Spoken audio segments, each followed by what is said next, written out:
Good morning, buongiorno, buenos días, bonjour.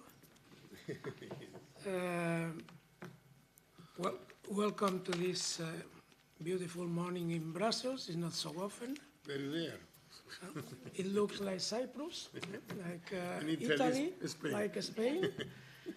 Our spirit is here. Yeah. We are going to start a very interesting and important activity, which is to know much more about education in emergencies, but mainly education in protracted crises, like Palestinian one, and the role of international organizations and national organizations and political groups about how to provide better education and, let's say, permanent education for people, for young people on this terrible humanitarian main protracted crisis. I will give the floor first to Mr. Gianni Pittella, who is the president of the S&D Group in the European Parliament. S&D Group is not only the second largest group in the European Parliament, but the most important group in terms of commitment with education. We have a specific program, he will talk about that, Educa. We have close relations and strong commitments with Africa in general. We organized just 2 weeks ago African Week in the European Parliament. And Gianni himself, it's really personally interested and committed with all those issues, humanitarian aid, the future of humanity, which in many aspects depend on what we do in Africa, and education in emergencies. Our group, as Commissioner knows, have been helping Commission and Commissioner, supporting a proposal of increasing the budget for education in emergencies the rate of this budget has moved from 2% to, I mean, the commitment to arrive to 8% in the next period. And I will not take more time. Later on I will take, but not now. Now I will give the floor to Gianni. Thank you, Enrique. Grazie, Enrique. Enrique is one of the most important and trustable colleagues that who I have. I have got a touch of the flu, and I'm sorry. After my speech, I have to go to the medical service, but Enrique will inform me on the discussion. I warmly welcome this initiative and thank the United Nations Agency for Palestinian Refugees in the Near East, as well as my great friend, the Commissioner Stylianidis, UNESCO representative, and Norwegian Refugee Council for participating in this very important S&D activity. Education and education in conflicts is a flagship for the Socialists and Democrats group. This is why we started our initiative, already mentioned by Enrique, Educa, with the aim of increasing the humanitarian budgets devoted to education, starting with the humanitarian budget of the EU. 75 million children living in crisis-affected countries having been forcibly displaced lack access to quality education. This is not only a violated basic right, but also an unsustainable situation. The world, entire world, cannot afford lost generations deprived of education. Refugee youths and children in conflict have not attended school in years. For these children, the possibility of finding gainful employment as an adult becomes increasingly challenging. This is shocking. Less than 3% of global humanitarian aid is allocated to education. Once basic substances needs to have been met, education stands as the next most important concern for conflict-affected communities. Thank you again, Commissioner, for proposing the education in emergencies budget should increase to 8% in the EU's 2018 humanitarian budget. You will have the support, the complete support of our group. The UNRWA has and will continue to have our support.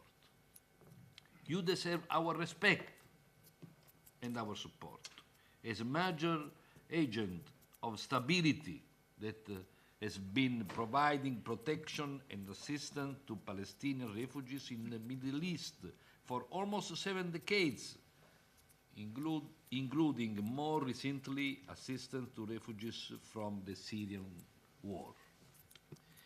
We were shocked, therefore, when a small group in the European Parliament, the EFDD, requested a debate aimed at the abolition of your agency, a long-lasting strategic partner of the EU, which provides vital services similar to those normally provided by governments through its 30,000 plus staff, most of whom are Palestinian refugees themselves. Its services encompass education, health care, relief and social services, infrastructure and camp improvement, protection and microfinance. The EFDD wants to abolish it. Incredible. Our answer is that instead, the European Union should explore ways of further strengthening our support for the agency whose financial capacity is being outpaced by the growth in needs. Conflicts disproportionately affect children. Many are subject to abductions, military recruitment, killing, and many forms of exploitation. Education protects them. Education is as vital as food and medicines for children in conflicts. And our group will do its very best to protect children. Thank you very much, and fine discussion.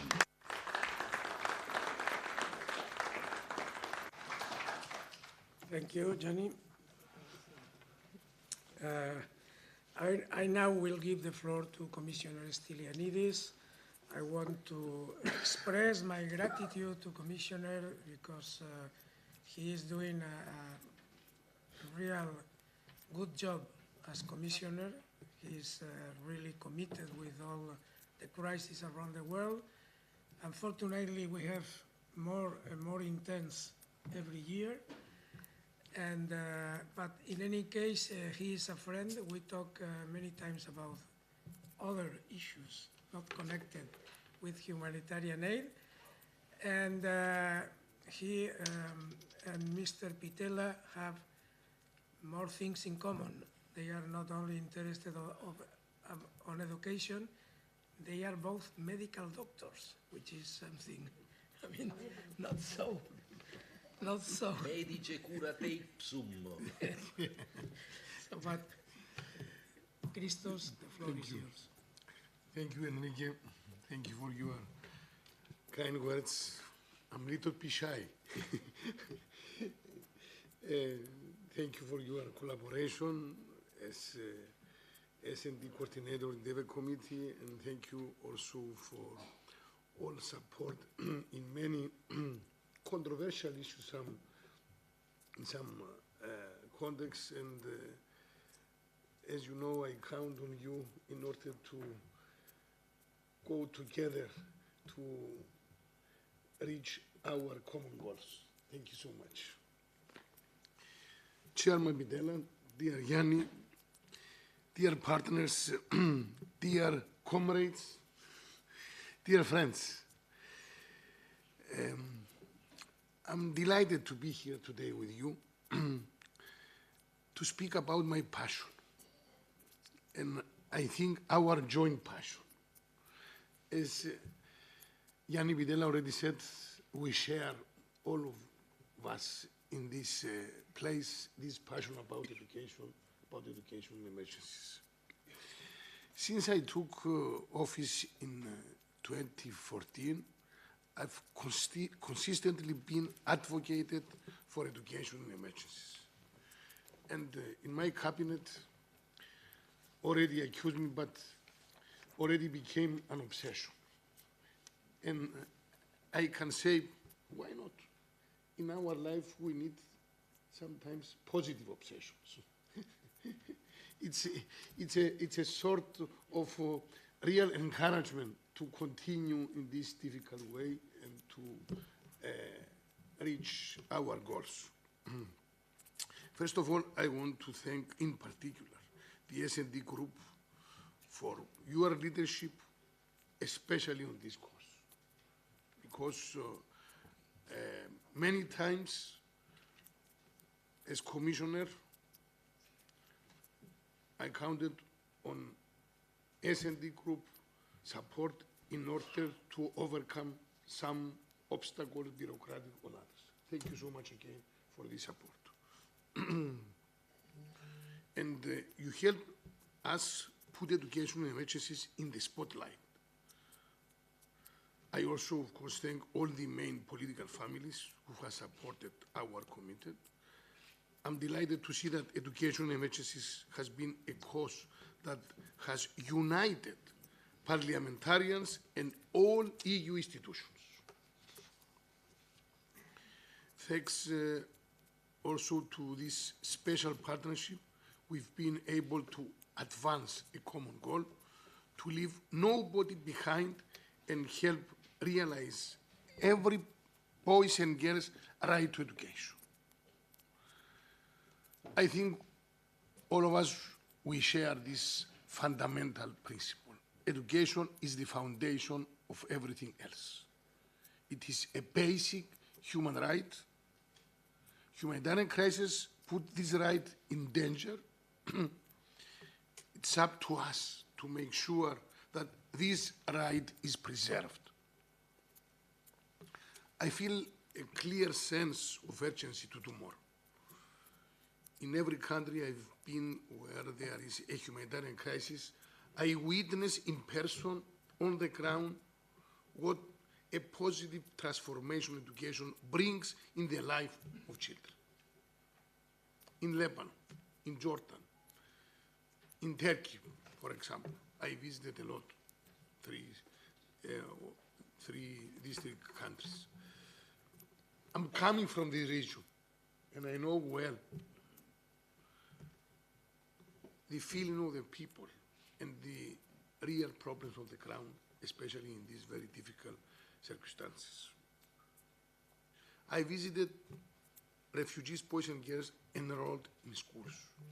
Syria's neighbors have made great efforts to incorporate refugee children into their education systems. However, and this is a reality on the ground, tens of thousands of Syrian children are still out of school. The figures on a global scale are still extremely alarming. 40%, my dear friends, 40% of refugee children worldwide miss out on primary school. 77% on secondary school. It's shocking. The longer they are out of school, the less chances they have of returning to education. This is a tragic reality because this will lead, as already said Gianni, to lost generations.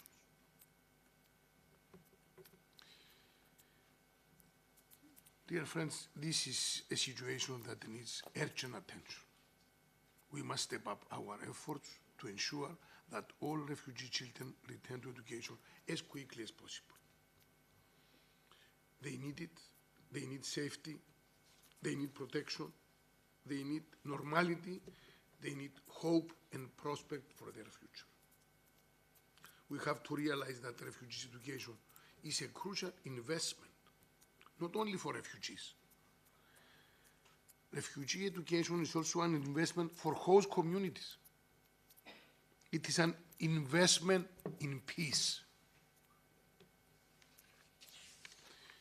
This is why we say that education is the foundation of everything. This vision is shared not only between us. Last year, we saw key commitments to improve the access of refugees to education at the Leaders Summit and through the New York Declaration for Refugees and Migrants. These are crucial steps, we have to admit it. Sustainable and quality education for refugees is only possible if education systems are strong and prepared to receive and integrate refugees' children.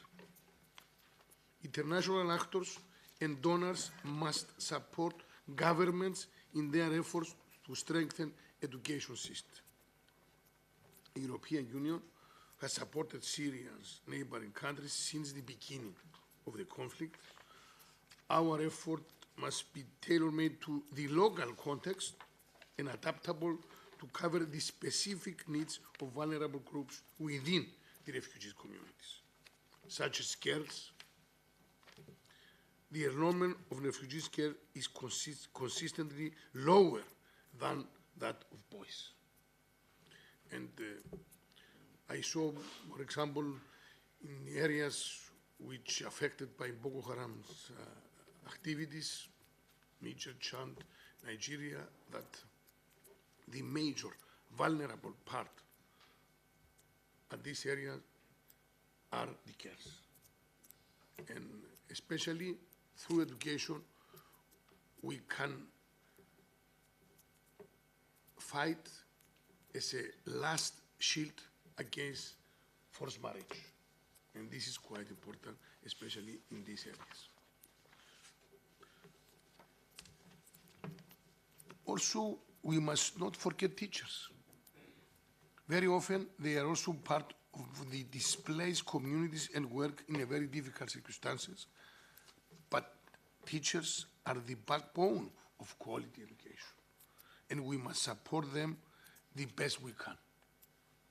As a donor, the European Union has stepped up its work both at the policy level and through funding. The European Union's financial support to education has increased considerably over the past few years in response to the mounting needs. Last month at the UN General Assembly in New York, as Enrique and Yanni already underlined, I announced that the EU will increase our support even beyond the 6% of this year. I will dedicate 8% of our humanitarian budget to education and emergencies in 2018. Much more than the global average of less than 3%. 8 times more than what the EU used to do 3 years ago. So, European Union in this very significant field leading by example. And for all of us, political families, institutions, this is a very important promise to continue in this difficult way. And at the same time, we have to stress that humanitarian funding goes hand in hand with significant support from other EU instruments. This is especially true with regard to the Syrian crisis, where the European Union is a leading donor for education. Contribution from the various EU instruments and the Matan Trust Fund have reached a total volume of over 1 billion euros. EU assistance programs respond to the needs of both refugees and host communities in all the neighboring countries, Syria, Lebanon, Jordan, Iraq, Turkey. Our humanitarian assistance looks to support non-formal education and various catch-up programs on the ground. EU development programs look to strengthen the education system and formal education to receive refugee children. Of course, protection efforts are often an important element of our education actions, providing safe learning environments for teachers and students. I saw on the ground in Bekaa Valley, in many of our refugee camps in Jordan, yes. Our humanitarian programs look to ensure access to education for the most vulnerable in this very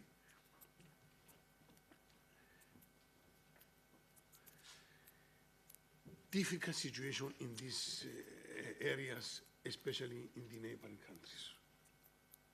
For example, for children in isolated locations, providing life skills, psychosocial support, and strengthening access to formal education.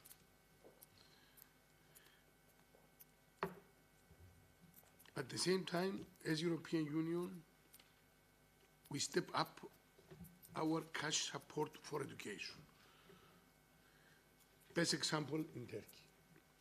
In Turkey, we launched the conditional cash transfer for education program this year. It is the largest EU-funded education and emergencies program in the world. We aim to help 230 refugee children in the first year of the program alone. We have committed 34 million euros for the first year of this program. And through this program, we want to reach refugee children outside the school system and make sure that they register for school. And crucially, that they attend school regularly. It is the largest humanitarian project on education worldwide, and I will be in Ankara on next Tuesday in order to celebrate this very important launching there with our partners on the ground, and I'm very proud of this project. Dear friends, I'm well aware that there is much more we must do. I'm not naive. I know the needs on the ground. And I saw the dedication of our partners on the ground in order to decrease this very difficult situation. It's not easy. Regardless of these difficult conditions, I'm confident in saying that I'm proud of what we have achieved until now. No complacency. And I'm sure we are following all together this vision in order to reach at least the basics of our goals and objectives. The substantial EU assistance in the region has made it possible for tens of thousands of children to get back to school, and we will continue to work to achieve this goal in this region. It's my sincere hope that our assistance and our cooperation will help many more thousands of children find hope and build a bright future for themselves. Your continuous leadership, Yanni and Enrique, and support is crucial. And at the same time, our collaboration with our partners on the ground is also very crucial, because without our partners, there is no possibility to reach refugee children. And Yanni and Enrique, I saw on the ground together many times that the real heroes on the ground are them. Because they work in a very difficult condition in many areas. And as my last point, just thank you. Thank you so much. Thank you. Thank you. Thank you. Thank you.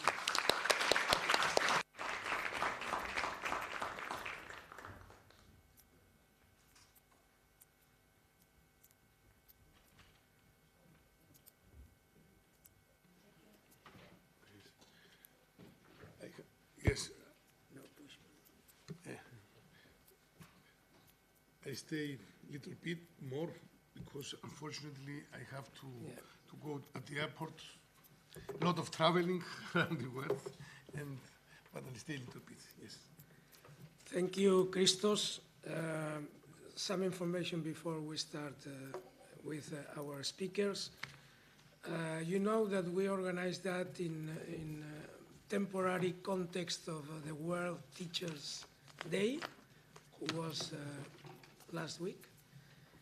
And there is an exhibition of UNRWA and activities of UNRWA in the Yehudi Menuhin space, which is in the basement of this building, but you have to go through third floor to the plenary area and then go down. This is the area of Yehudi Menuhin, and you can visit the exhibition that is prepared there, showing the effort of UNRWA on the field.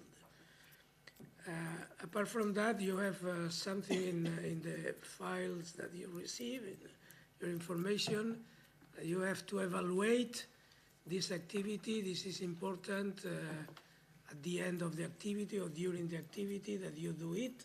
Evaluate this meeting, because as far as it's funded by European Union,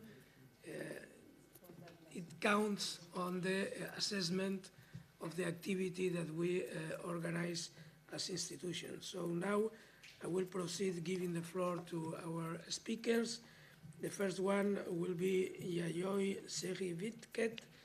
Probably I didn't pronounce very well the name. Yeah, so it happens always when we speak, when we pronounce names from different countries. I will say Yayoi. Probably with Yayoi it's completely okay. She comes from Japan and has studies in Boston University. I have to confess you that I lived 1 year in Boston when I was young, in Mass Avenue, which is Mass Avenue cross from Boston to Cambridge. There is a river, Charles River, in the middle, and there is a Spanish poet that wrote a poem, say, to one river they named Charles. In Spanish is, a un río le llamaban Carlos, which is the name of a person, of course. Well, she's Senior Program Specialist for Education, UNESCO Regional Bureau for Education in the Arab States, Cluster Office to Lebanon and Syria, and has been connected with UNESCO in previous responsibilities in Eastern Africa, Southeast Asia, and the Pacific Islands, and even Latin America and the Caribbean. So, Yayo, you have the floor. Thank you very much, honorable members of the European Parliament, and thank you very much, colleagues, for here in this meeting. It's really an honor for UNESCO to be here and share this morning session, to share our passion, joint passion, as mentioned by the Commissioner. First of all, before I start my intervention, I would like to thank European Parliament, UNRWA, for the kind invitation extended to UNESCO. And indeed, we have had more than 60 years of partnership with UNRWA, and it's really a great pleasure to share this morning with colleagues like Caroline and Dr. Urba as well. So just for the next 5-6 minutes or so, I'd like to share UNESCO's perspectives globally on education, how it transforms lives, and what is it that UNESCO has been responding in the context of particularly Syria crisis and also broadly in the Arab region. Next, please. I have a question for you. We are talking... Sorry, I was just... sorry, I was just gonna... Sorry. Very short presentation. So as you know very well, 2 years ago, I think more than 2 years ago, 2015, the world over, led by member states, of course, agreed to transform our world, our lives by 2030 by adopting 17 Sustainable Development Goals. One of them is education. It's very much connected to, very much central to sustainable development. To achieve by 2030, and as you can see in the screen, and the goal very much is to ensure inclusive and equitable quality education, and promote lifelong learning opportunities for all. And we are talking about 10 targets to achieve and also 43 indicators to measure and monitor our progress by 2030. Next, please. So we have very ambitious, very transformative agenda and education goals to achieve by 2030, but we are talking about the world as we live right now is extremely challenging and very quite depressing, unfortunately, as we speak and also work in the field, in the Arab region in particular. We are talking about 65.3 million forcibly displaced people worldwide, and almost 40% of them alone live in the Middle East and North Africa region. Next, please. And how that impacts on education is really unspeakable, as has been really clearly mentioned by the commissioner, also the president of the S&D group, and also Mr. Guerrero as well, that refugee children are very much hit hard by this crisis all around the world. And we have a clear data showing that the refugee children are 5 times more likely to be out of school than non-refugee children. And when we talk about young people, and it's even worse. Next, please. So this is just to show the scale of impact on education. And you can see on the left side, 5 to 17 years old, we are looking at around more than 60% of children in that age group out of school. And when it comes to young people between the age of 18 to 24, we are talking about more than 70 or reaching 80%. This concerns Syria and also Syria crisis affected countries. Next, please. So how we are responding as UNESCO? Of course, we are the we are the global coordinator of Agenda 2030 with focus on SDG 4 goal in education, but UNESCO as well, together with the partners like UNRWA, the partners on the ground are trying to respond to this crisis in education based on our mandate and also comparative advantage. So how we are approaching UNESCO, for the past 3-4 years, we have been focusing quite a lot on youth, which is a major gap in provision of educational learning opportunities. I just showed about 70% of young people are out of school, and they have been so for quite some time when it comes to Syria and Syria-affected crisis countries. And we're just about to launch the 2nd November during the on the sidelines of General Conference of UNESCO in Paris, a new strategic framework for the next 4 years on education in emergencies. So next, please. So next few minutes, I would like to show you exactly how we are responding, and then what is UNESCO's really comparative advantage in responding to the education in crisis situations. So just to show you, the first pillar is very much to do with access. And the crisis situation really pushes out a lot of children, young people out of learning institutions, let alone producing millions of out of school who never see their day in school. So this is the photos from Aleppo, East Aleppo. And we were there in January, May this year. You can see the first photo on the left-hand side. That's how it was when we saw it in May. And completely destroyed and quite difficult conditions. It used to be a bomb-making factory, that's what we were told by the people on the ground. And then this is a huge community within East Aleppo that a lot of families are coming back as the area becoming safer and safer to live in. So school is a very important magnet for the community, and it attracts a lot of people to come back. So it's like a center of rebirth of a community. So we started working to see how we can set up a temporary learning spaces there, and you can see underneath this mobile learning centers, and then we're just about to open as the school year started 1 month ago. And just a photo on the right-hand side, we went to the one classroom where there's a catch-up program, as mentioned by the commissioner as well, of 9th graders, these girls who have been out of learning institutions for more than 5 years. And this lady, the girl who looks to the camera, told us clearly that having come back to school after 5-6 years of absence. I was a child when I left, or when I was forced to leave, but now I come back into the classroom. I learned to transform fear to hope, and that's the power of education, and we find it extremely really important to continue this kind of support together with partners. Next, please.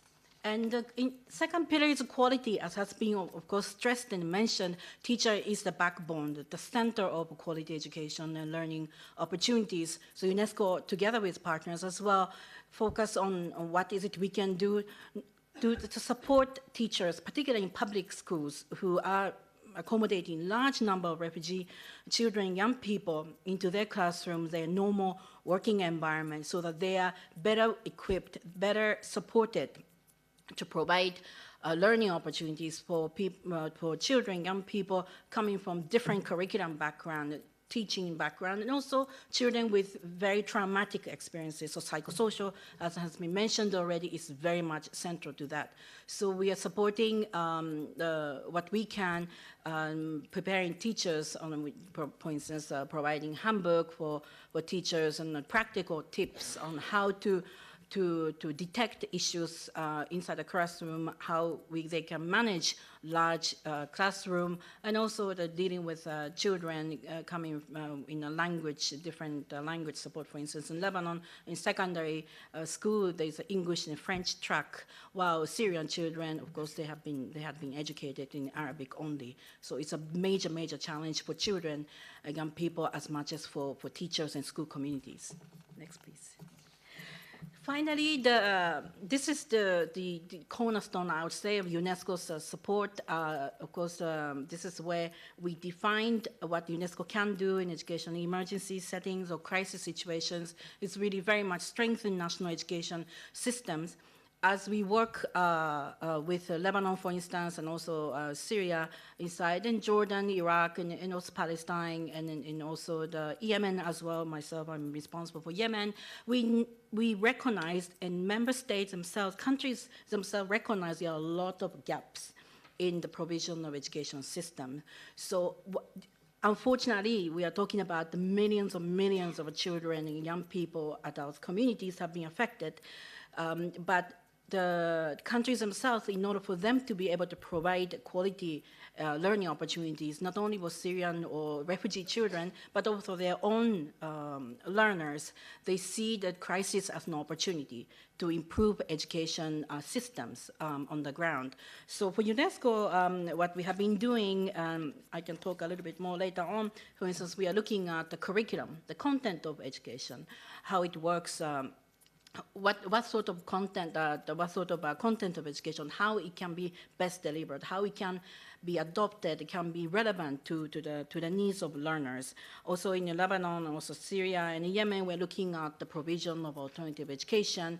Instead of having different multiple programs that are not certified, not recognized, at the end of the day, we want learners to make sure they learn the quality, they have access to quality learning programs. That means certification, that means recognition, that means regulation. So we're looking at the policy framework that stays with the host governments.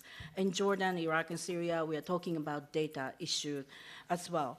So in a nutshell, I just want to share from UNESCO perspectives globally SDG 4 and how education is critical indeed for the countries, whether crisis affected or not, to achieve the 2030 agenda through education and also in education SDG 4, and how UNESCO is approaching and together with partners. Thank you very much. Thank you.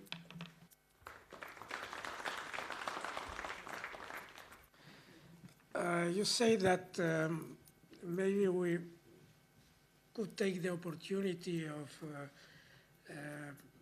humanitarian crisis in order to strengthen and to improve the educational system on the places where refugees are. And this is a typical issue connecting development and humanitarian aid. This is one of the topics that we discuss very often in the Development Committee. In previous month, we have approved a report on resilience, which connect this idea, and I want to ask you what means for UNESCO this link. I mean, what is the bridge that you try to build to connect the first response humanitarian one and the permanent response development one, because the type of crisis that we are experiencing now are protracted crises with long lasting and needs this bridge very strong and very easy. Thank you very much, sir. Indeed, when we try to explain an education system to those who may not be familiar with the provision of education, a lot of partners and donors included say, well, we need to do something about millions of out-of-school children. They've been out of school for a long time. They have right to education, and education protects them. It's a life-saving, life-enhancing opportunity. So it's a must. And as has been mentioned by the commissioner, it's the same as medicine and food, and we totally agree. Can't agree more on that.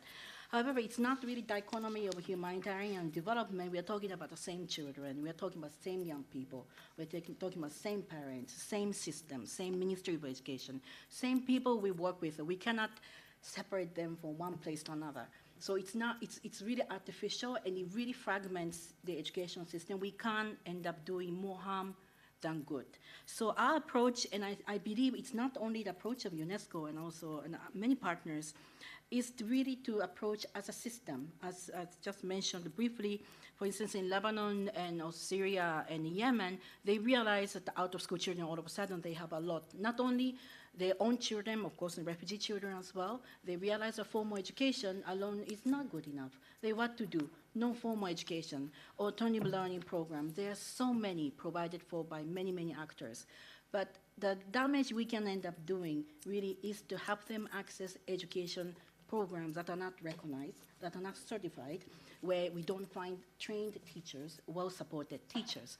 Therefore, our approach to that is an opportunity for system to be stronger and, as you mentioned, sort of resilient by having a proper policy framework for alternative education. This is something that stays in the public system. We hope that the refugee crisis that we see in our region will slowly end soon. But even if we saw Lebanon and Yemen, also Syria, they are, with this policy framework, they can ensure that all the learning programs that are provided for on their territories are of quality, where teachers are there well supported, and the system therefore can provide strong, well-recognized, certified programs. So policy approaches to that, to ensuring access to quality education is quite important. Another example I'd like to give, sir, is the issue of data. We always struggle with data. Data is not available. It's not available. It is available. In fact, data is collected by many partners and also by governments. But at the end of the day, provision of public education is the responsibility of the government. And of course, with the support of partners. So for us, UNESCO, we put a lot of emphasis on capacity development of ministries of education, and those government partners are responsible for provision education. So we are looking at, for instance, education management information system. It's a system where the data the properly collected can provide the necessary analysis, and it can provide a platform for planning, for instance, budgeting and financing. So again, many countries, like in Lebanon as well, they have multiple data set systems. We don't even know, they themselves don't know which database to refer to when it comes to planning and budgeting. So having one-stop shop where everyone can refer to, for, of course, particularly for member states, on planning and budgeting and the support of refugee education, it's critical. So we see this system strengthening part through the data issue and also policy framework is critical. And that is precisely bridging humanitarian and development. That's what our approach is. Thank you. Thank you. Thank you. Now I will give the floor to Caroline Pontefract. She is Director of Education of UNRWA, oversees education system for 500,000 Palestine refugees. If you consider the amount of those refugees, it's probably more than several EU member countries' educational system, because there are a lot of EU member states. I don't know that they have 500,000 children in the school, because they are smaller than that, no? So, and is responsible for the reform of the education program, as previous responsible for education in my country, I know to what extent it's difficult to reform the program of education. But probably if you don't have to deal with parents, trade unions, different curricula, different, so it's easier to reform the education. But if you enter in this complexity, it's every time it's very difficult. But Caroline, vous avez la parole. Thank you very much. Okay, and just to say that now I understand why I work 7 days a week. I didn't ever think of it as managing as many children as several European states. I'll use that with my boss when I get back. Thank you for that. So thank you very much. Yes, I have the pleasure to be here today, and to thank you very much for actually hosting this event, because people like Yayoi and my other colleagues here, but Yayoi because you've already heard from her, we have actually similar mantras with regard to what we say about education, with regard to what we say quality education is, and with regard to the less exciting things that we say about systems. And I just want to tell you a little bit about how our approach in UNRWA to the Syria crisis and the Gaza war several years ago. That it's great to hear the Commissioner talk about increasing the percentage for the humanitarian aid. And even in UNRWA, when the Syria crisis, even in UNRWA, we had to fight for education at the beginning because it's not life-saving, but I say it's life-giving. And actually, so did all the parents as well, and the children. So I think that the actual testament was when we went and talked to the children and the parents in Syria and asked them, what do you want? They said, we want schooling to continue. We want education for our children. So it's very much life-giving. And to see the importance of it with regard to what it gives to a community, a normalcy that it gives a focus. Parents can kind of know that their children are at school even when times are very hard. So it's really important. And of course it educates the children and gives them a safe place to go to. But I've said it's great to hear that the EU is actually fully recognising this, and there is much more recognition. But it's still, as I said, not necessarily the first concern in an emergency. Back in UNRWA, I think when UNRWA started back in 1948, it was the same, actually. It was a few people, it was Quakers, I've been reading the history lately, it's fascinating. Quakers and certain groups that started the education programme because it was considered very important by the community. And that's a picture of the very early days. Next one, please. Okay. But then it was taken over, the education programme, by UNESCO. So we're all very linked on this table. So by UNESCO, and I'm actually employed by UNESCO, even though, of course, I am day-to-day in UNRWA, and I have been for the last 7.5 years. So, but it's UNESCO's commitment to the UNRWA that it continues to support the director. So with regard to UNRWA and the reform, yes, now there's 522,000 Palestine refugee students. And as you know, in Gaza, in Syria, in West Bank, in Jordan, and in Lebanon. And obviously we were very affected by the Syria crisis. But yes, 7 years ago, I began to try to change or transform the UNRWA education system. And this is not a word that always goes down well, because changing systems and bringing about systemic change is not an overnight thing. So people want to see, teacher training and happy little children with computers, etc. And it's very difficult to convince different stakeholders that actually we won't ever see those happy little children reaching their potential unless we have a whole framework around it. So we very much began 8 years ago now, on a systemic approach when we were looking at everything, which included teachers and what happens. Obviously, the whole focus is what happens in the classroom. But to change what happens in the classroom, you have to do more than train the teacher. You have to have, just like I always said, the policies in place, the strategies, the tools, the commitment of the parents, the community. You have to have partners as well.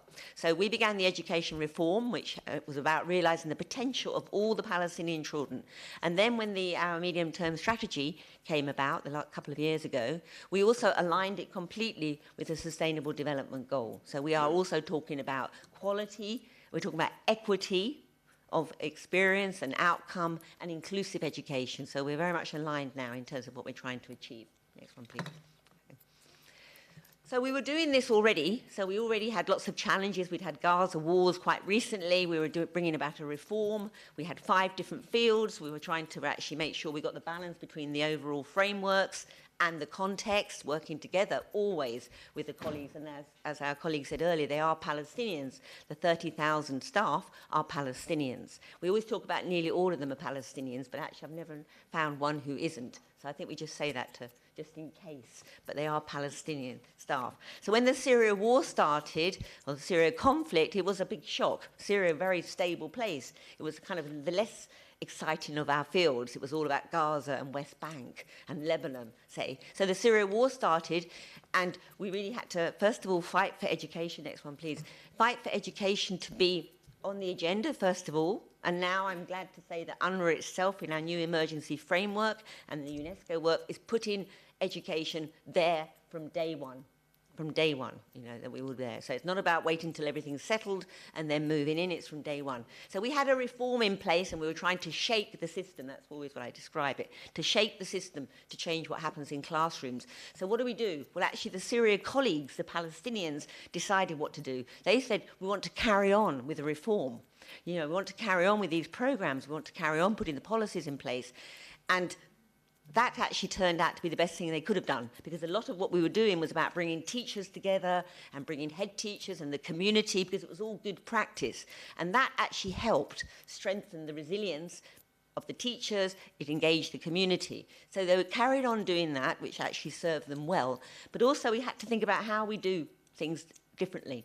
And we thought, okay, well, exactly like I always said, we still want quality education. I think there is an idea that education in emergencies is something very, very different. You know, different things happen in the classroom and teachers stand on their heads and things, and it's really not. It's really the same kind of interaction. So you just have to find, instead of going straight for your goal, maybe you have to go like this. So this is what we did. We thought, okay, we have to do more of some things, and we need more psychosocial support. You know, our children need more help. In fact, our teachers too. They need to have more recreational activities. Perhaps they need counselling. Perhaps they need the support of a partner like NRC for those who are traumatised, who could have this expertise. So we have to do more. We also have to do some things that we didn't do before. And one of these things was, actually you can move on as we talk, we also had to establish different learning spaces.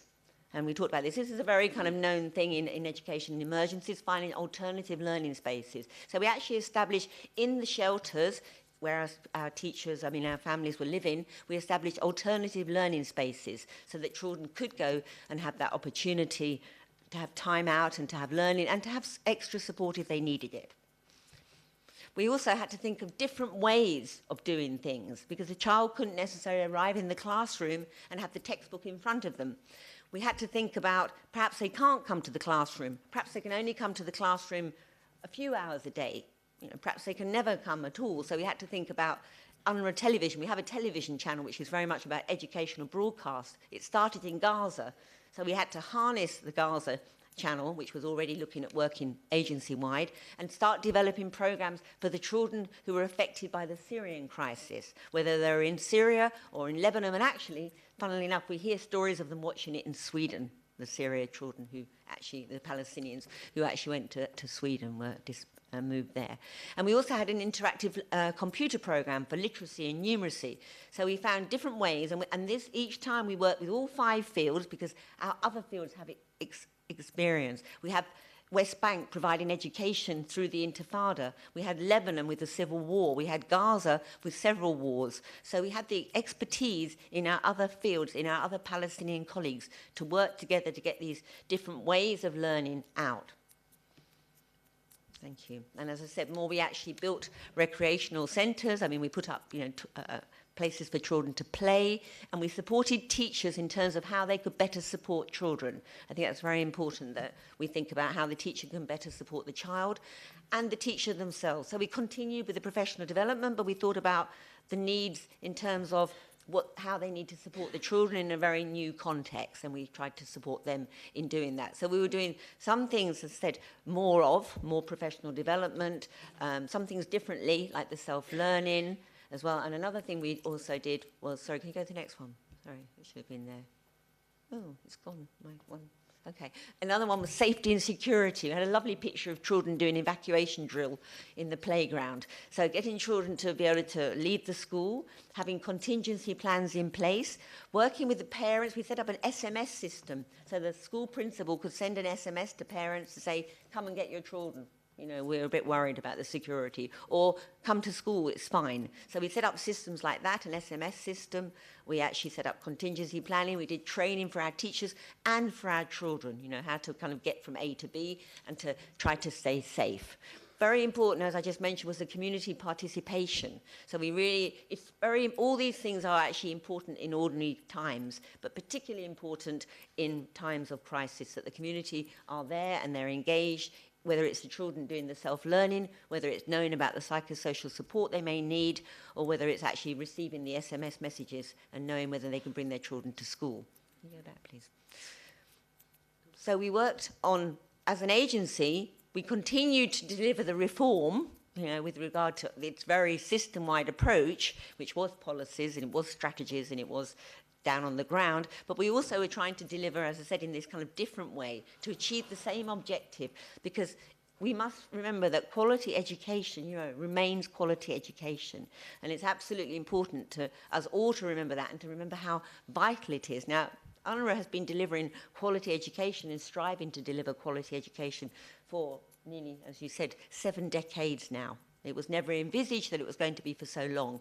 But what we want, what I'd like to say is what UNRWA, because UNRWA is on the ground. So when we're talking about systems, we have a mini ministry, a federal state perhaps, because we have 5 fields, but we can actually put those systems in place. So we're quite a good laboratory for many of our partners, because we can develop a policy for teachers, and then we can actually implement it right down to the salary they get, because we are responsible for all aspects of education delivery. So we can actually implement the system. So I think that we offer value to many of our partners in terms of lessons learned.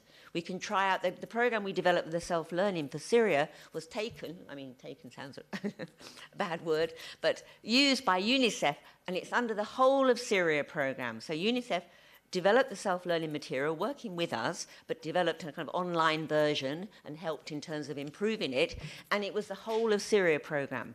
So where in the rebel-held areas where there's no schools, the children through UNICEF and through other NGOs were getting the self-learning material, which was developed by UNRWA. So we wanted to say to the education community, don't see us as a victim, you know, see us as an opportunity. We've been here for 7 decades. We've had the support of UNESCO with regard to what we're trying to achieve. We've learnt a lot. We've had wars, big wars like Gaza war, ongoing wars like Syria. So we see ourselves as being able to share, to work with our partners, to draw upon the partners, obviously UNESCO, but obviously NRC as well, but also to be able to share those experiences and for us to learn from them, because we do have 522,000 children coming every day to one of our 700 schools. Thank you.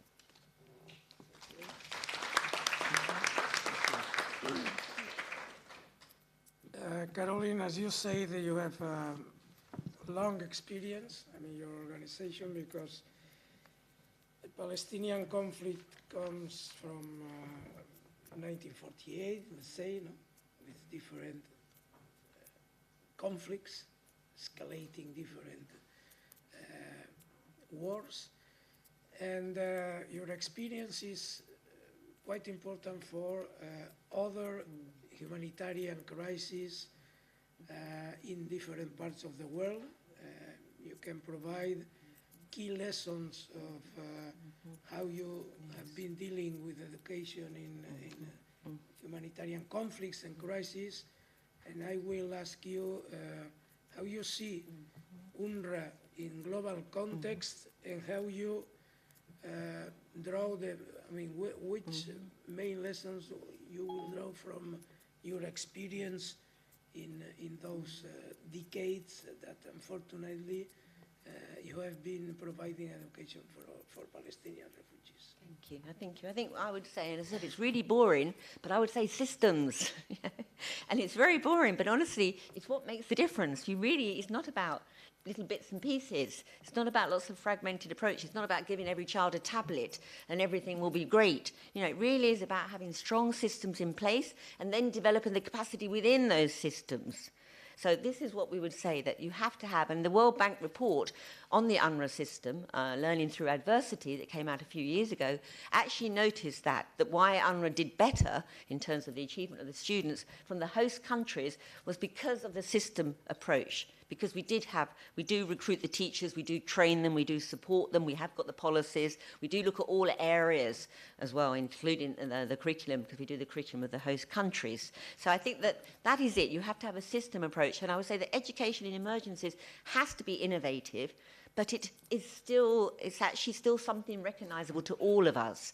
And I am a person that rails against all these special kind of names of classes and accelerated and upside down learning and inside-out learning, etc., that many partners, not any here, of course, many partners may be offering to make sure that education gets to those children in emergencies. And I would say, no, the interaction between a teacher and a child and between other children, this is the same, whatever. And this is what will make the difference in their learning. And this is the same whether there's bombs falling around them or whether they're in, nice green pastures. So you really have to think about the system and build capacity within that. And we have shared our human rights program. We have a human rights conflict resolution and tolerance program. We've been with UNESCO at global forums sharing that program. We have shared a lot of what we've done. As I said, I talked about UNICEF.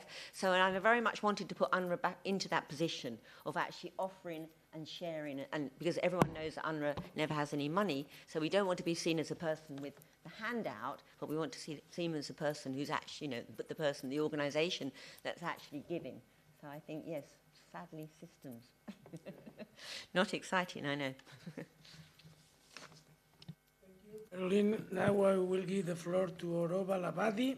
Oroba Labadi is the Chief of Education Program in the Jordan Field Office of UNRWA. The program includes technical and vocational education and training, and she has been working in this area for a long time. And today we had 2 medical doctors at the beginning of the session. Now we have a pharmacist with us, so we are all of us protected. So, Oroba, you have the floor. Thank you very much. Good morning, everybody, ladies and gentlemen. I am so happy and so glad to be with you today. Thanks for the opportunity given to us to share with you a glimpse about UNRWA, what's UNRWA offering to Palestine refugee children and youth in Jordan. I will be focusing on Jordan field, being the chief of the education in Jordan field, while Dr. Caroline is the, as you know, is the regional director of UNRWA for the 5 fields. I will just share with you the chronological the service or the education service that UNRWA provides to Palestine refugees in chronological order according to stages. UNRWA provides basic education to Palestine refugee children from grade 1 to grade 10 for around 122,000 children plus, over 171 schools scattered over around Jordan. Most of these schools are double-shifted schools. Many of them, more than 1/3 of them, are rented schools. And you can imagine, when we say about rented schools, you can imagine the narrow areas, the small areas inside the school, the absence of recreational spaces, the absence of playgrounds, the absence of laboratories to make experiences, etc. So they are not purpose-built schools. For the 10th grade and 9th grade, UNRWA provides these children with career guidance, career counseling for these students in order to enable them know what to choose, to know and realize and explore their talents, their abilities, attributes, and how to choose their career or their paths in the future. Afterwards, those who complete the 10th grade at the 16 years of age, we offer them trade courses in our 2 training vocational centers that we adopt or we accommodate in Jordan. These courses, the trade courses, are of different durations, of 6 months, 1 year, 2 years. In addition to that, for those who completed the high school, we offer them what's called technical education for 2 years diploma where the students can, after they pass these 2 years successfully, they can join employment, work, or they can pursue their university studies. It's up to them according to their choices. And also for those who completed the 18th years or completed the high school successfully, they also can join the the BA level or the university level, which we offer through a faculty that UNRWA adopts, which is Faculty of Education, Sciences and Arts, which offer 4 courses of BA level teaching courses. For the technical and vocational education, as Mr. Salom has just mentioned, which is very an area of high interest and focus for UNRWA, we perceive the technical and vocational education not as our ultimate goal. Our ultimate goal, which is the strategic development goal number 4, is to enhance the capabilities of refugee youth to have better livelihood opportunities through technical and vocational education. So we provide the technical and vocational education as a means to achieve the ultimate goal, and also we try to support these refugee children or youth with other services that enhances their capabilities to get better livelihood opportunities, like, for example, the boarding services, because we know that our students or the youth are in different camps, living in different camps all across Jordan. They cannot find opportunities if knowing that we have only 2 training centers that are located in the capital, Amman. So the boarding services facilitate the accommodation or the enrollment of these students, mainly female students. In our culture, in our Jordanian culture, the families, the parents sometimes prefer the boy to the girl. And if he has an ability to afford the expenses of education for one of them, he prefers to choose it for the boy, not for the girl. So having the boarding services or offering the boarding services for female students enhances the enrollment of female students in our centers and enables them to have a job after they graduate.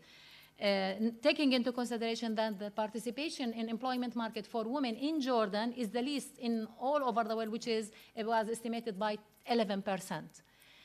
On the other hand, creating that opportunity for our female youth to enroll at our technical or vocational education, and also to get the boarding services, we can justify or we can explain the employment rate for our graduates, which exceeding 97%. As I mentioned, that our ultimate goal is to have increasing the opportunities for them for better livelihood opportunities.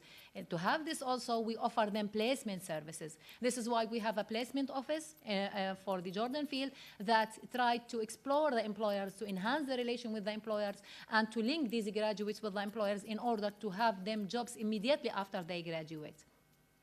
We also add to them, we provide our students with life skills, with other skills on etiquette, on how to write CVs, etc., in addition to career guidance, not only before they resume study, even during their resumption of their study, during being on board, we also continue to provide with them with career guidance. For example, for some of the students who are less privileged, especially you might have heard about those category of Palestinian refugees residing in Jordan called ex-Gazans, who fled from Gaza, but who do not have the Jordanian nationality. This category of youth, Palestinian refugee youth, are less privileged, and they don't have access to they don't have access to public education, and also they don't have access to be employed at the public sector, neither in many of the big private sector institutions in Jordan. This is why we even try to raise awareness of these youth, and to select not only their preference, but also to highlight to them what the jobs that are blocked for them in order not to fall in trap in the future.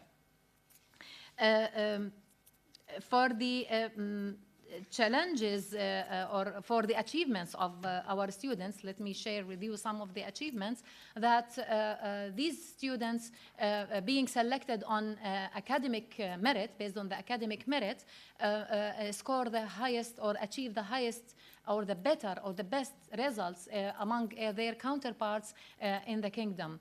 And also this is why also they raise their capacity, or it nominates them or qualifies them also to get or to reap the best of the job opportunities in the market in Jordan, and even also outside Jordan, because their reputation reached some of the Gulf states, and sometimes some of the Gulf institutions seek to employ our graduates because they know that they are of high quality. For the challenges that we face, actually, as I mentioned, for the general education, as I mentioned that we have many of our schools, or almost more than 30% of them are rented schools. These rented schools not only do not or deprive our children from getting the best of the quality education. In addition to that, it prevents UNRWA from rationalizing its resources. If we have the capacity to have these schools are purpose-built schools, not only students will benefit from the playgrounds, from the well-established classrooms, from the good furniture, etc. Rather, also, we will have the ability to rationalize the resources because we can accommodate in the schools, in the classroom, more students than currently we have. And also, this will decrease the number of staff, and by this, we will rationalize our resources. One of the challenges is that the double shift. The students barely complete their classes, and they go to home because they cannot the school building cannot accommodate two school systems at the same time. One should leave in order to have the other shift come in. So this is also a restriction and a challenge for us. The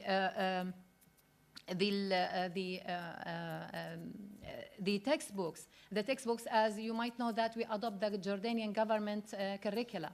And every year we purchase these textbooks from the government. And this actually is a challenge for us because the cost of these textbooks is increasing while the number of students also increasing.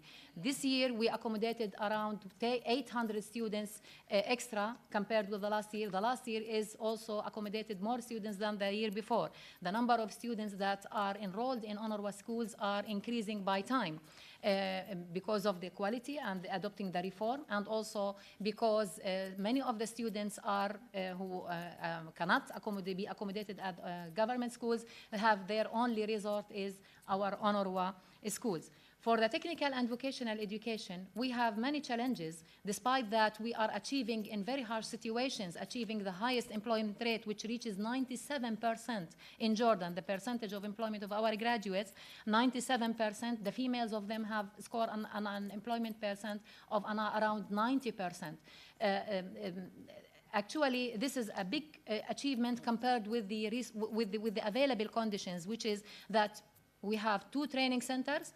One of them is established in 1962, and the other one in 1970, which means that they are so old, and the facilities are in bad need of renovation, of adopting and accommodating better equipment, better material, staff. Without the dedication of staff, actually, without the commitment of staff, whether the teaching staff or admin staff, we could not have reached these results, taken into consideration the lack of resources that we have. We need to diversify our courses, actually, despite the fact that we offer around 50 courses, technical and vocational, but still we're having the ultimate goal to increase the capabilities of these refugees. We are interested to diversify even our courses, adopting new courses that are more relevant to the market, and also to adopt the equipment and the needs that are also needed for these courses. Just to let you know that the Jordanian government have launched what's called the National Strategy for Human Resources Development. It was launched in 2016. And this strategy lasts for 2025, for 10 years. This strategy is focusing on different levels of education, basic education, starting from the kindergarten, basic education, secondary education, technical, vocational education, and university education. part of the strategy or some of the instructions or some of the plans in the strategy is with regard to the licensing of teachers. This licensing of teachers, which will be imposed on us once it is applied, will be challenging to us because it will entail some commitments from our side that it might not be easy for us to cope with or to abide by in terms of training, in terms of sometimes hiring some staff. Sometimes it is needed to have this training done by the government or by this facility, and we should be contracted or contracting them. So this is why giving this very quick gesture or quick information about the TVET system, we thought several times, we thought, what are the possibilities or opportunities to have more support even from the government of Jordan to our technical and vocational education. The Jordanian government looks to the UNRWA technical and vocational education with admiration and with high acknowledgement, and they declare that in several occasions and several forums, and they also ask the expertise of UNRWA to be participating in all technical forums that the university, the Ministry or Ministry of Labor or the technical vocational education people in the government. We thought, what would be the opportunity?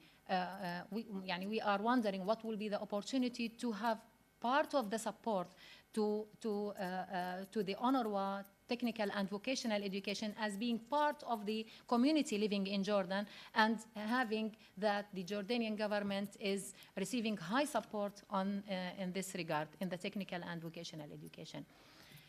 This is in brief. I know that I'm given just 5 minutes. I hope that I give comprehensive idea. Thank you. Thank you.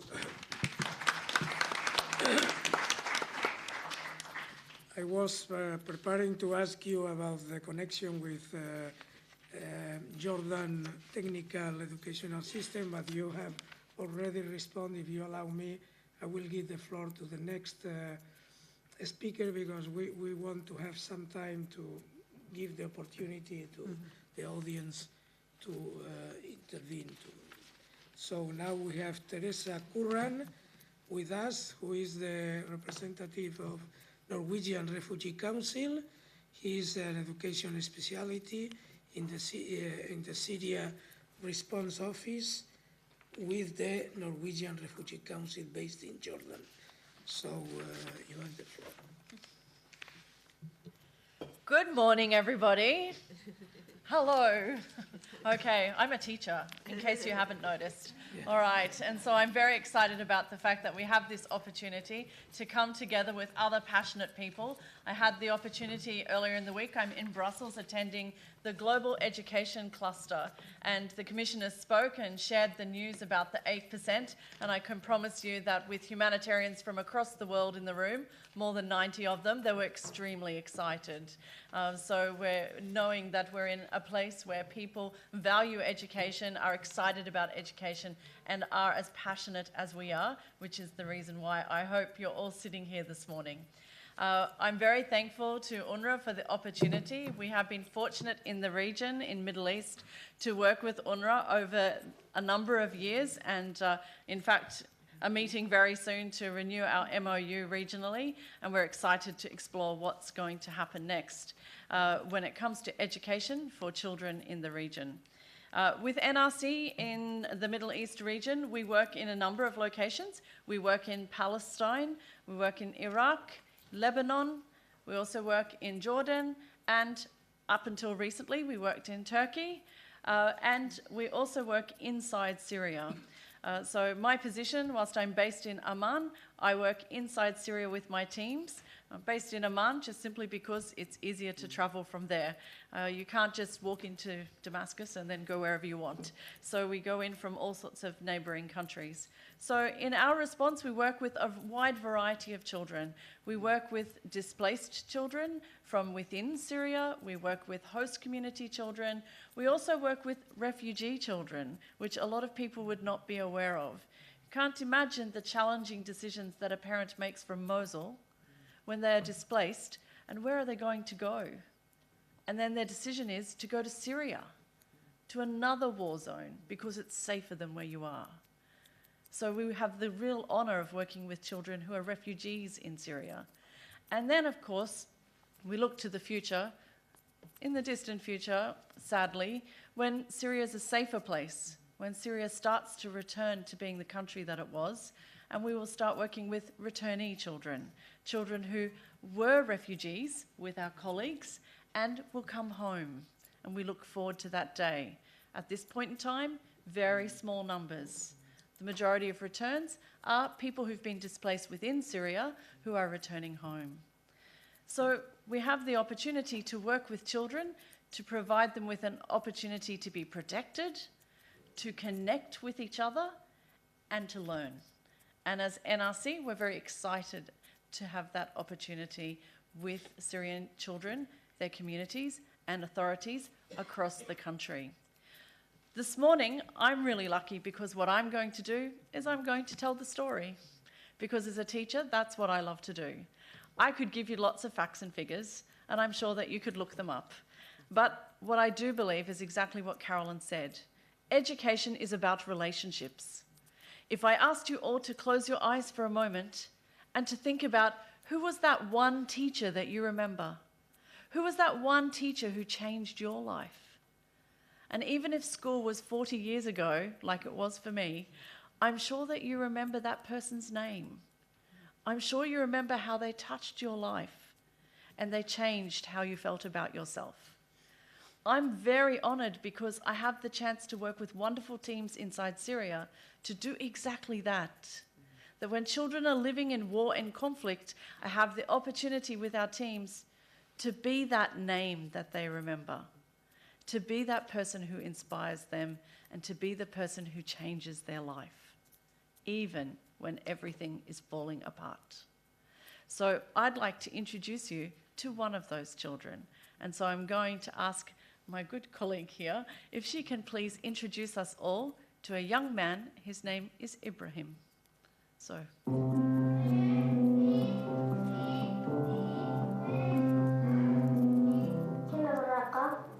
لما صارت الأحداث بالرقة من داعش طلعنا من الرقة. لما طلعنا من الرقة رحنا عارفين، ومن بعدها صرت يجوا داعش، تفجرت المدارس، مشينا على الطريق لحلب، طلعنا من الوسط ومشينا لهون.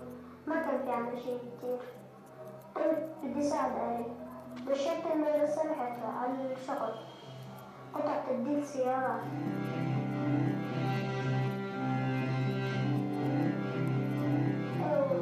أشتغل لما أبوي لغى شغل وأمي لغت شغل. أنا ما قدرت أبطل، أضل أساعد أهلي. أبوي شغلني بدك تبطل لا تيجي على المدرسة. صار لي معقول من المدرسة شي 5 سنين تقريبا. لو هلا ضليت بالمدرسة كاملة كان هلا الصف الثامن السابع، وأنا للألف الحمد لله بدي أرجع وحابب كتير أرجع على المدرسة. يعني أنصح اللي ضلني ما أرجع على المدرسة. لأنه اللي ما يتعلم شيء لما هو ماشي بالشارع بده ياخذ شيء بده يروح على مكان ما بيعرف وين بده يروح. بكرة أنا بس أرجع على المدرسة إن شاء الله بدي أصير أستاذ، إن شاء الله يتحقق حلمي.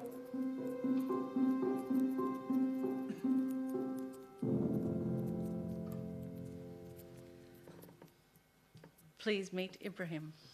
He's a remarkable young man. He's the future of his country. Because with your support, we are going to change his life. More importantly, he's going to change his own life. Because after participating in our summer school program, he's now going back to school. And we're very excited for him that he has that opportunity to go back to learn. Because when we first met him back in February, Ibrahim was working in a repair shop earning 4,000 Syrian pounds a month. 4,000 Syrian pounds is $2 US. So when we think about all the reasons why a child is not in learning, not just in school, but not in learning, there are so many reasons, whether it's about the fact that their family, like Ibrahim's, need them to provide food for the table because dad's gone, my brother is fighting, my sister is not here. I'm now the one, at 14 years of age, I'm in charge. It could be because there's just too many attacks on the schools. Attacks have increased in the last year by 43%. They're not decreasing, they're increasing. Schools are not safe places, nor are hospitals and health centres. So children are afraid to go to school, and they associate school with bombs. And so we work really hard with children to try and help them to overcome that and to learn in safety. There are lots of other reasons why they don't go to school, and some of those reasons might be because they don't feel welcome in the school. They've been displaced, they've arrived in a new community, and the kids in the class make fun of me because I can't read, or because my accent is different to theirs. Even in Syria, the accents are different. Even in Syria, kids are normal. They know very well how to give each other a hard time. So when you're in a crisis, you do it even more. And so we work with the children through a program that we worked very hard on in Palestine with UNRWA called the Better Learning Program. And the Better Learning Program helps children to develop the skills and the attitudes they need to cope with the trauma and the stress that they're living with on a daily basis. Not knowing whether tonight, when I get into my bed, will tonight be the night I have to run? Will tonight be the night when we have to leave? Or will I go to school tomorrow and play hopscotch or jump rope or learn Arabic and learn to add to 10? All of these things are the experiences that the children have. And we provide at NRC programs for children, both in schools, but also, more importantly, for the 1.75 million children who are not in school, who, because of the war, are missing out. And so we work with them to provide them with programs to go back to learning. So we help them, like Ibrahim. How do you make up for those 4 or 5 years of school that you've missed? How do we make sure that he's not part of the lost generation? How do we make sure that they don't continue to increase the $11 billion that's been lost in the Syrian economy because children are not learning in 2017? $11 billion. It's not just about the days we don't go to school, it's also about the futures we will never be able to achieve because we just don't have the knowledge and skills. So I thank you very much for giving me the chance to share this story with you. And I'll finish by sharing with you one last story, because not only was it World Teachers' Day, but it has also been yesterday, the Day of the Girl Child. And yesterday, we had on Facebook a story of another lovely young woman who we work with in Damascus, in Rif Damascus, in rural Damascus. And her name is Amina. And I don't have a video to show you, I'm sorry. I wish I could. But Amina is 14 years of age. Amina comes from a place where she was not able to go to school for the last 7 years. Amina, though, loves learning, and she's very, very excited about the opportunity to help the children in her neighbourhood to learn. Amina comes from a place in Eastern Ghouta. And for those who don't know, Eastern Ghouta is a besieged area. And for the last 6 years, no one has gone in and no one comes out unless you are very creative. It's extremely difficult. So when people escape, it's traumatic, it's challenging, and they never forget it. But Amina says, I'd love to be a mathematics teacher. I'd love to teach children. My little neighbours come over to our house and I help them study mathematics and Arabic. I love it. Amina has a right to learn. Amina, like Ibrahim, has a right to dream. And thanks to the support that people across the world provide, NRC, UNRWA, UNESCO, and many other partners are working together with Syrian children, youth, families, and communities to make sure that once again, Syrian children know that not only they can dream, but they have a right to dream and that they can hope again. Thanks very much.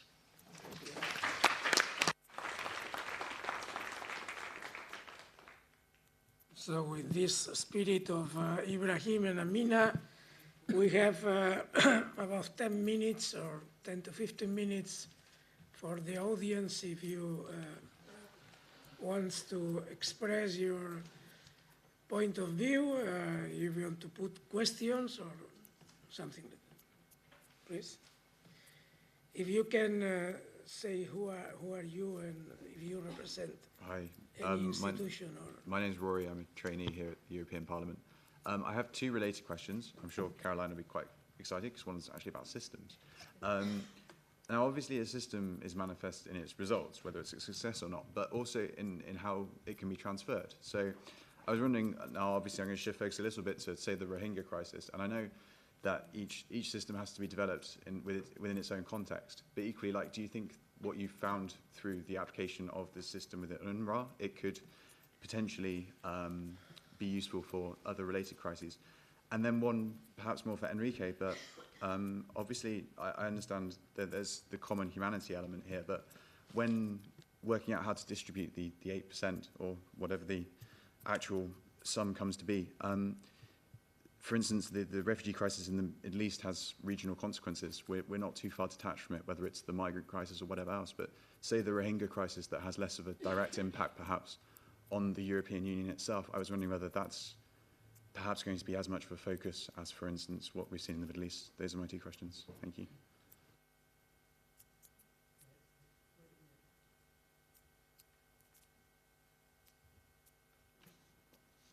Yes, thank you very much for the floor, and thank you to a really excellent and inspiring panel. I'm Jacqueline Helm from Save the Children, also operating in South Syria and in the neighbouring countries, and very much inspired by your work as well. My question is to Dr. Labadi.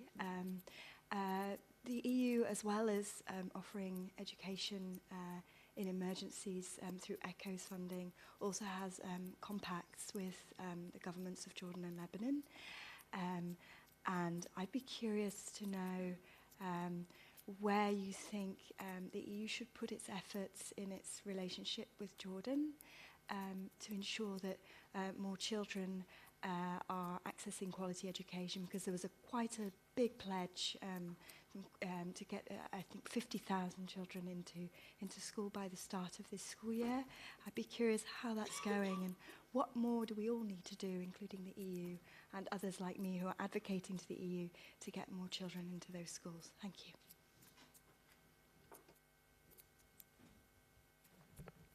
Yes, hello. Also from my side, thank you very much for the panel. My name is Lorena Moore. I work for World Vision here in Brussels. And my question would be, we already touched a bit on the subject of girls. And also yesterday on the Day of the Girl Child, we had a lot of discussions about the barriers that girls face to education.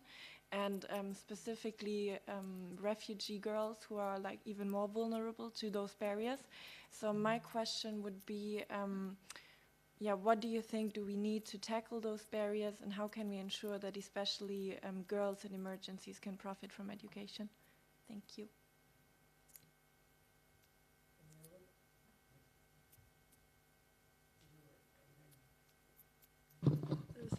It's very interesting, your conference, and the subject is very interesting.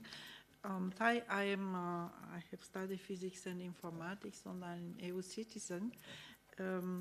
I have a question only more for technical things. You speak about alternative learning modalities. Another people speak about the TV channel, but you have another modalities to bring or to teach the young children. I think are very interesting to play. They can learning by playing. I don't know. There are a lot of models how to teach the children. Another question is, you need a lot of materials, school materials, books. I don't know how can you do it in the refugee camp? It's a very problem. The things, and if you do it, what for school books?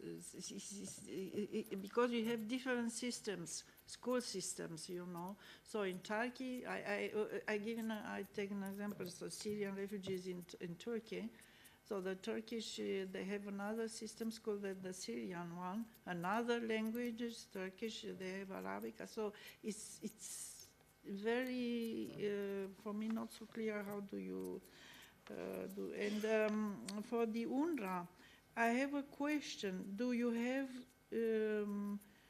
some help for the Palestinian government?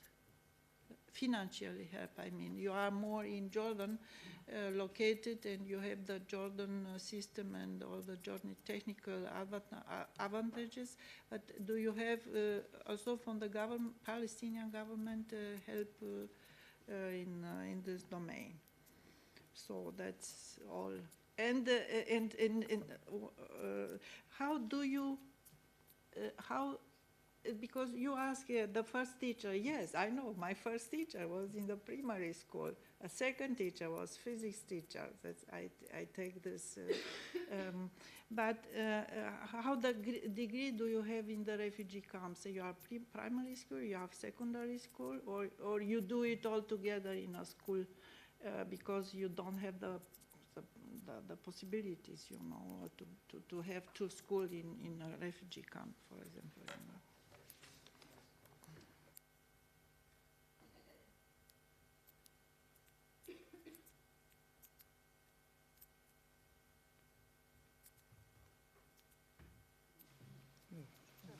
Yes. Thank you very much. My name is Reza Jebeli. I am from Alpes Association. It's a small human rights organization based in Cologne, Germany, with my colleague, Mr. Nejad, from Peyvand Rahawi Association based in France. First of all, I would like to thank you, Mr. MEP Guaro, for hosting this conference, and also a big appreciation from the ladies and United Nations, UNESCO, because I was and I am a refugee, and I know what happened there in different camps. I was in Pakistan, Turkey, India, Iraq.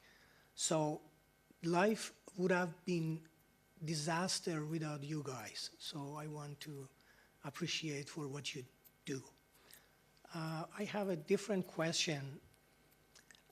About a year and a half ago, 2,000 people from an old cult and terrorist organization based in Iraq relocated to Albania. And these people right now, still in Albania, have no access to any kind of education. Even when they were in Iraq for 30 years, they had no contact with outside world whatsoever. They even didn't know about social media or phone or internet or anything. But right now in there, still same thing. And the question is it possible that United Nations make a deal with a group like ISIS, Daesh, or Mujahideen to relocate 2,000 people in one camp in European country? Because I receive every day email and phone call from these people in Albania, and they cannot even talk to United Nations because they said you have to deal with this organization. And the second question is for MEP, Mr. MEP, that the leader of this organization, named Mariam Rajavi, is coming to this parliament 2-3 times a year, hosted by MEPs, coming here talking about freedom and democracy. I would like to ask you, please, next time that she comes here, ask her about this situation. Thank you very much. You, I take note on this. We have only 8 minutes. You know that the members of the European Parliament, very usually we have 1 minute in the plenary session, so we are able to concentrate our speech in 55 seconds, and I will ask the speakers that try to do the same in responding, because it's not only a problem that we have a short time, but because I have to go to the ACP meeting and other people has also responsibilities. Please, 1 minute and a half or 2 minutes. Senior goes first. Okay, thank you. Thank you. With regard to systems, I would say that, first of all, I forgot to say that UNRWA, yes, our system, our reform worked out in that everything improved, achievement improved, fewer children dropped out, more children completed. Most surprisingly, the Syria children did the best in a very comprehensive test that we do across the 5 fields, and it kind of demands thinking, critical thinking, etc. They actually outperformed children in our other fields. And interestingly also, in the perceptions, we looked at the perceptions of our stakeholders, and the perceptions of the children and the teachers and the parents in Syria were more positive than they were in other fields. So we felt that that extra support they have been given, and as I said, the EU actually funded the very foundation of our EIE approach, really did make a difference. And with regard to the overall reform, we see the difference. Principles and practices. There are certain things that every education system has to look at. And if you look at the INEE, the Interagency on Education in Emergencies, they talk about that, whether it's curriculum, whether it's teachers, whether it's policies. So wherever we're going in, we have to take account of all those things. And I think, as I said, it's the backbone of the INEE approach, is to look at the principles and practices, and they're transferable. The curriculum may vary, the teacher's qualification may vary, the training they need, all this may vary, but what we have to do and what we're trying to achieve will be the same. So yes, definitely lessons can be learnt. Thank you.